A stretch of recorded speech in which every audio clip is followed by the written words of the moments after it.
কতদিন আগে চোটটা হয়েছিল ভাই? 2023 জুলাই মাস। কোথায় পড়ে গেছিলে? পড়ে গেছিলাম বলতে একটা বিয়ে বাড়ি ছিল। আচ্ছা। বিয়ে বাড়িতে সব নাচানাচি করছিল, আমি বক্সের সামনেই দাঁড়িয়েছিলাম, একজন বক্স উল্টে দিয়েছিল আর পড়েছে আমার পায়ের পেছনে, ওই গোড়ালিটা পড়েছে। আর একটা গাছ ছোট থাকলে হয়তো পড়তাম। এটা তোমার তো থার্ড সেশনের ব্যথাটা এখন কেমন আছে? ব্যথা সেরকম নেই, তার মানে এই যে এগুলো করছে একটু ব্যথা হচ্ছে, সেরকম ভাবে যে সমস্যাটা ছিল কম আছে, এখন অনেক কম আছে তো।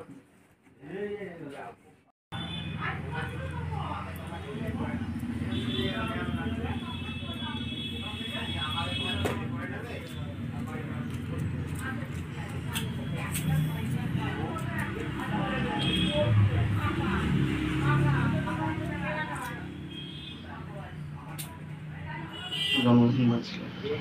হাতগুলো সাইড রেখো।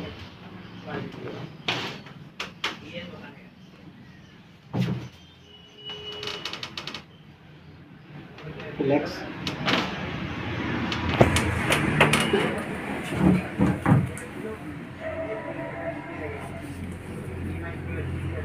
রিল্যাক্স।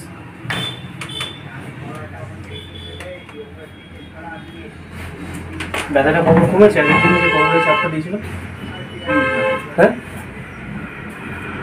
কোন দিকটা ব্যথা হচ্ছে? সেরকম নেই, আর নেই তো?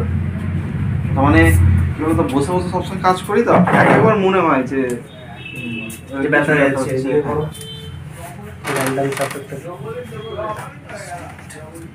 রিল্যাক্স।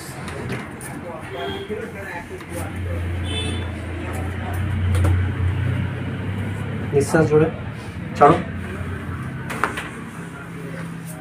ওদিকে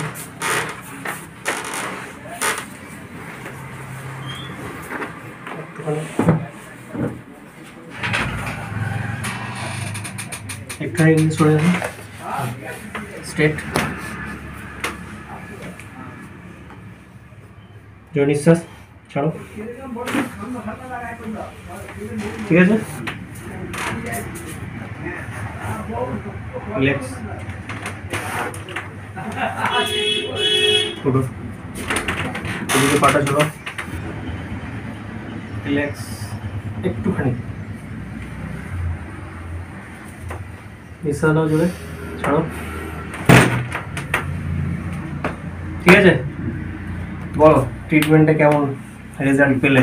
ভালোই হয়েছে, একদম ঠিকঠাক আচ্ছা, আছে। ও প্রবলেম নিয়ে এসেছিল অ্যাচিলিস টেন্ডানাইটিস, তো 6 মাস 1 বছরের প্রায় ব্যথা না? তো 1 বছরের ব্যথা, ও 3টে সেশন কাফিং করানো হলো। তো এই 3টে সেশনে কেমন রেজাল্ট এসছে বলো? খুবই ভালো, এবং পায়ের ব্যথা ব্যথা অনেক কম হয়ে গেছে, সবই ঠিকঠাক আছে। ঠিক আছে তো। আর কাইরো কেমন লাগলো? খুব ভালো, ভালো লেগেছে? বডি ফ্রি আছে? হ্যাঁ হ্যাঁ, আগের দিন দিয়েছিলাম, এখন মোটামুটি পুরো ফ্রি। পুরো ফ্রি। ঠিক আছে, তো দর্শক বন্ধুদের কি বলবে? সবাই আসুক, এসে ঘুরে যাক, কারো কিছু সমস্যা থাকলে এখানে দেখিয়ে যাক দাদার কাছে। ঠিক আছে, ওকে, বেস্ট অফ লাক। বন্ধু।